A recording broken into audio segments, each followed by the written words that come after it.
Welcome back to Basement Dwellers, the show where we talk to CEOs about their lives back in basements before they were famous, before they'd made it. We're joined here today with Tim Chang, partner at Mayfield Fund. Thank you for joining us, Tim. Thanks for having me.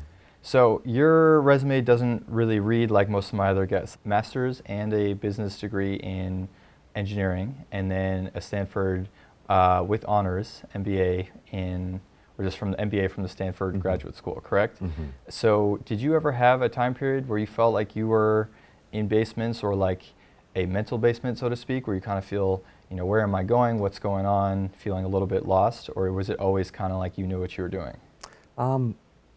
Honestly, I think my path has always felt a bit random and all over the place. If you look at my resume, I grew up in Michigan, and then I was supposed to be a PhD candidate, got a taste of the working world out in Japan, decided I don't want to be an academic, dropped out of my PhD, took a master's and headed straight over to Japan and began working, which seems kind of random. It's like not in the US, why Japan? Started working as an engineer. Had no real reason other than I just kind of wanted to see the world, and then I had thought that having some Asia experience might be interesting. Back then, Japan had been on top of the world. They took over the automotive industry and all these other things. And back then for you, was this 90s or? This is the mid-90s. Mid-90s, and okay. This was coming out of a period where Japan they were like China is today, right? Yeah. They just dominated all these places. They were buying up places like Hawaii and whatnot.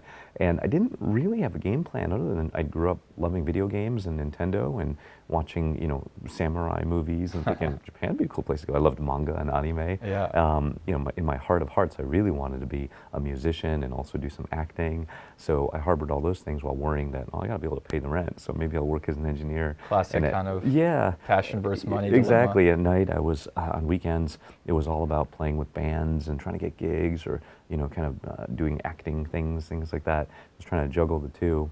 And so I've always had that notion of feeling a bit like an outsider, imposter, or balancing two different masters, if you will. Right? Yeah. That's probably been the story of my career, is just a lot of seemingly disconnected random things that, I don't know, just going by gut instinct or by feel, just kind of trusting that somehow it would make sense in the end. Can you talk a little bit through your exploration into music? Because it seems like that is run as a pretty constant parallel to your professional career. It has. And interestingly, it didn't start off by my choice. Like the good product of Asian tiger parents, I was forced to play classical piano and chained to that darn thing, like learning Chopin and all this for competitive how old were you recitals. when you started? Gosh, probably 5 or 6, Okay. All the way up through high school. I quit piano after I saw Back to the Future. I saw Marty McFly go back in time, introduce rock and roll guitar, get the girl. I was like, I want to be that dude. So to my parents' chagrin, I quit piano, picked up a guitar, and taught myself lots of rock and roll and pop, Led Zeppelin, Van Halen, all this stuff. Yeah, I was impressed by the amount of metal, I guess, in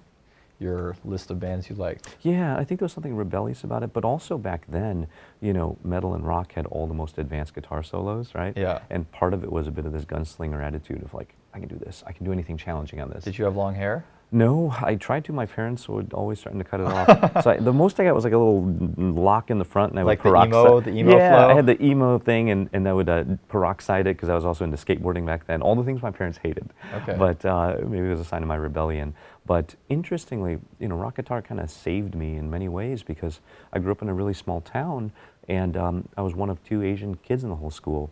So, I dealt with my fair share of racist remarks and things like that. And ironically, I had a rock band in high school, and we performed the big school assembly, and we did songs like Metallica or Living Color, Cult of Personality, stuff like that. Suddenly, a lot of the burnouts who used to torment me suddenly became my friends, and they're like, hey, give me guitar lessons. So it was really interesting that it was a way for me to find an identity in a place where I'd felt very much like an outsider, and that led to all these bands I ended up having in my life. And that became a really important process because I realized that notion of finding your own voice, it is the hero's journey every single person goes through. Whether you're a cook, an artist, an entrepreneur, you are all here just trying to figure out what's my unique voice, what's my angle, what's my, story. Yeah. And your angle is the Stanford MBA who does scream metal, right? Yeah, it was just sort of all sorts of things that again, this gave me a lot of angst earlier in life because I used to try to keep them separate in silos. I used to think, in the business world, I won't be respected if I'm seen as somebody who's super into like acting or music or whatnot. But in the music world, I'm going to be seen as a suit or a square if I bring up like business plans and MBOs and things like that. Yeah. And then somewhere along the line in my late 20s, I kind of started thinking, why not just be more authentic and blend them all together? And to my delight, I think people enjoyed it more, connected with me more Yeah. when I was just authentic about it. Well, this is one of the things I really liked about you is I think you were one of the CEOs who did Burning Man before it was cool, so to speak. Yeah, it was kind of a bit more weirder then, but Yeah. I had a lot of friends from the creative community who had been going since the late 90s, so for them, I was late to the game, but it was life-changing for me, you know, to kind of taste that freedom and see just how amazing people's creativity can be when it's unbridled and without judgment. And that's the thing that's kept me going back and bringing other friends. My partner Rishi just went for the first time this year, and I'm so glad he did, and I think it was pretty life-changing for him. Can you like tell us like what's your most memorable experience from Burning Man? What I love about Burning Man is you are the programming. You're there to contribute to others. There is no right place to be. There's no schedule. There's no money. There's no hierarchy. It's the one place that people don't really ask you, what do you do? Do you think more politicians and CEOs should go to something like Burning Man? I'd take the whole world if I could. And here's why. I think people are at their most authentic. They let themselves really show when they are deeply at play or under extreme stress. And Burning Man is a place that'll put you in both.